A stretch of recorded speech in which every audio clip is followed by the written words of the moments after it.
Good afternoon and welcome to the Midday News. Here's what we have in the bulletin. National Works Agency blasts road indiscipline following Tuesday's deadly crash in St. Thomas. 2 men in police custody following Friday's attack on a bus along Spanish Town Road. And later in sports, Jamaica under-20 camp wraps up second day of training. Thank you for joining us.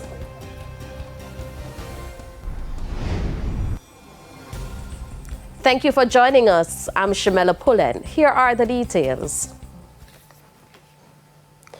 We begin with this afternoon with news just in. Jamaica now has confirmed one case of the H1N1 influenza A virus, also known as the swine flu. The case was detected at the Mandeville Regional Hospital. A representative of the Southern Regional Health Authority confirmed that there is a patient with the virus but would not give more details. Symptoms of H1N1, also known as the swine flu, include a cough, sore throat, fever, runny nose, and diarrhea. In 2009, the World Health Organization declared H1N1 a pandemic. We will have more on this developing story in subsequent newscasts. In other news, disregard for traffic signs and rules continues to cost lives. It's the view from the National Works Agency, NWA, following Tuesday's deadly crash along a road closed for roadworks in St. Thomas. Karen Simpson has that report. Days after the deadly crash in St. Thomas, the National Works Agency, NWA, is confirming that indiscipline was the main cause of the crash. For NWA Communications Manager Stephen Shaw, the crash was preventable. An accident that was completely avoidable and was born out of indiscipline by some of our drivers and the kind of indiscipline that we have been dealing with while executing this project. The collision happened about 6:40 p.m. on Tuesday when the drivers of 2 public passenger vehicles collided while traveling between Albion and Grandspen on a section of the highway. That road is closed to the motoring public, but it's frequently used by taxi operators who disregard the signs. Our news center obtained this photo of barriers across the road a day prior to the accident. Mr. Shaw says the agency has been warning against attempting to use the corridor. We are doing all that we can. We have had situations where we put jersey barriers, which are concrete barriers, in place, and persons use heavy equipment to lift them out of position to try and get access to sections of different corridors. And I'm not picking on the operators of public passenger vehicles, but they are the main culprits where this thing is concerned. A third person succumbed to injuries from the crash on Wednesday. He has been identified as Mark Delisar, a security guard of Harties in Yalas. 7 people remain hospitalized. President of the St. Thomas Taxi Association, Kirk Brown, is saddened. Parish at this time is mourning because of these deaths that the accident has caused. And we really don't want to continue. So we are really appealing to everyone, bike man, bicycle man, or even walk foot, to use the road well. In the meantime, the NWA Communications Manager says full access to the roadway is coming soon. The intention is to have vehicular traffic on this particular section of road before the end of the summer. And that is a timeline that we're working towards. And for now, we're saying by the end of the summer, we should be able to have the corridor from Harborview to Yalas accessible to vehicular traffic. Carrie Simpson for TVJ News. Concerns about a number of single vehicle crashes in the Area 2 Police Division. Assistant Commissioner of Police Calvin Allen says persons need to stay within the speed limits. More in this report. The Area 2 Police Division, which consists of Portland, St. Mary and St. Anne, has seen 20 collisions so far this year, when compared to 16 collisions last year over the same time period. It is also reporting 22 fatalities so far this year, one more than the same period in 2022. But head of the Area 2 Police, Assistant Commissioner of Police Calvin Allen, says the team is observing a new trend. They're seeing a number of single vehicle collisions. I'm talking about one as recent as 2 weeks ago in the St. Anne space. The vehicle was basically wrapped around the utility pole. Luckily, there weren't passengers in it because the impact and the eventual damage that we saw of that particular vehicle, if there were passengers in it, I know that the eventualities wouldn't be something that we want to talk about. ACP Allen says while poor lighting and bad road surface are contributing factors, speeding continues to be a major issue. If you are driving within the prescribed speed limit, if you, based on what you were taught, the instructor told you to hold the steering at the 2:45 position or the 10-2 position, there you have proper control. Right? What we are seeing in some instances now, one hand out of the vehicle, and so it is only the next hand and vehicle going at warp speed. He says the police have heightened their public education campaign and road policing activities, but drivers need to take responsibility for their own safety. On any given day on the North-South Highway, you don't drive on the North-South Highway and you don't see police out there conducting checks and ensuring presence is there. So, and most times it is when somebody might indicate that the police is present that people, tend to slow down and so forth, right? Remember, the faster the vehicle is going, the greater or more negative impact that will result from it. A staunch defense this afternoon from the Minister of Legal and Constitutional Affairs, Marlene Malahoo Fort, amid criticisms about the transparency of meetings held by members of the Constitutional Reform Committee. Addressing the issue at last evening's town hall meeting in St. James, the minister insisted that the committee has nothing to hide. We're going to make available the records of the meeting, because we're archiving them. It's an important historic time. We are going to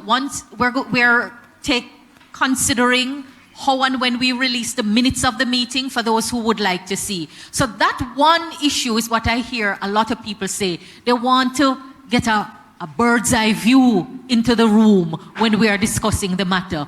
I think we are at that stage where we can open the committee, because we have to focus the attention of the nation now on the phase one. And then we have to make a decision in light of what you say, at what pace we go forward. Now, the Constitutional Reform Committee's first order of business is to spearhead the process of removing the King as head of state. Member Dr. David Henry says there are other issues which will eventually have to be considered.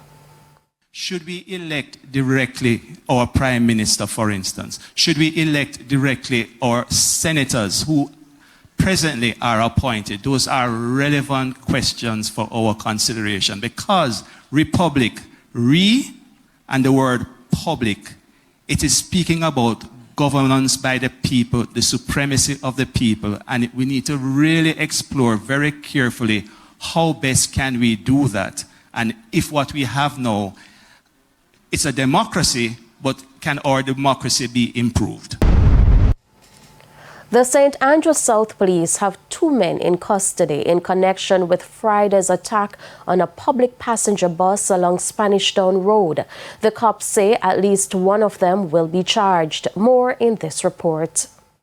The incident happened minutes after 2 p.m. on Friday when a bus stopped at the intersection of Spanish Town Road and Seaview Gardens to pick up passengers.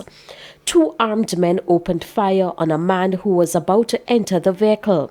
7 people were injured in that attack. 1 died at hospital this week. According to commanding officer for the St. Andrew South Police, Senior Superintendent Kirk Ricketts, 2 persons are now in police custody, and he's certain 1 will be charged. In the St. Andrew South space, we tend to have gang-on-gang violence, and it's abnormal. It's not normal for innocent people to really be caught up frequently with these kind of incidents. It just so happened that last week Friday, this was one of them. We had a gang type attack. Gang members attacked one of their opponents, this individual who, in an attempt to save his life, ran onto a bus. The gang members continued to fire at him. SSP Ricketts says the men in custody were held during operations in Seaview Gardens. Meanwhile, 3 children are among those being treated in hospital. A team from the police division visited the wounded children in hospital on Wednesday. In fact, we're just visiting a young child. His father is here. Unfortunately, his mom succumbed to her injuries last evening, and as such, we have, come out to offer our condolences that such a tragic situation could have occurred, within our space. Of course, you would have visited families in Seaview Gardens as well. Yes. We have visited some families within the Seaview Gardens community, and we do have some more persons to visit and to speak to them about, what would have happened. SSP Ricketts says police activities in Seaview Gardens since the incident have put a dent in the operations of the gangs. The situation in Seaview is still somewhat tense, but we believe that our response would have put a damper on the activities. In fact, at least the 2 persons in custody with us now, we believe to be influential persons within that gang. So we do expect a certain level of calm in the space. One St. Andrew-based Justice of the Peace believes most of the problems the country is now experiencing is a reflection of what's happening in families. Thelma Broderick says it's part of the mandate for JPs to go into communities and work with these families to fix that problem. She was speaking at a community meeting at the Doheny Park Police Station in St. Andrew recently. So the restorative justice is where there are persons who are having problems, whether it's a man and woman, husband and wife, children. The JP who has done that particular training is able to go in and make amends. So we'll take both parties individually, we speak to them, we counsel with them and let them know that, hey, there's a better way, because sometimes there are just some simple misunderstanding. And before we allow it to escalate to where the police has to come in and someone has to go to jail, the restorative justice go in and sit and try to work out situation. Meanwhile, Custos of St. Andrew, Ian Forbes, says St. Andrew alone has close to 2,400 justices of the peace, but more are needed for underserved areas. So we're talking about from Garden Town to Harborview to Bull Bay. Places like Tom's River, Lawrence Tavern, and it's a huge parish with respect to population size as well as the geography of the parish. It's now time for the Business Minute. Expo Jamaica begins today. The showcase of businesses put on by the Jamaica Manufacturers and Exporters Association, JMEA, is to bring together hundreds of businesses and buyers.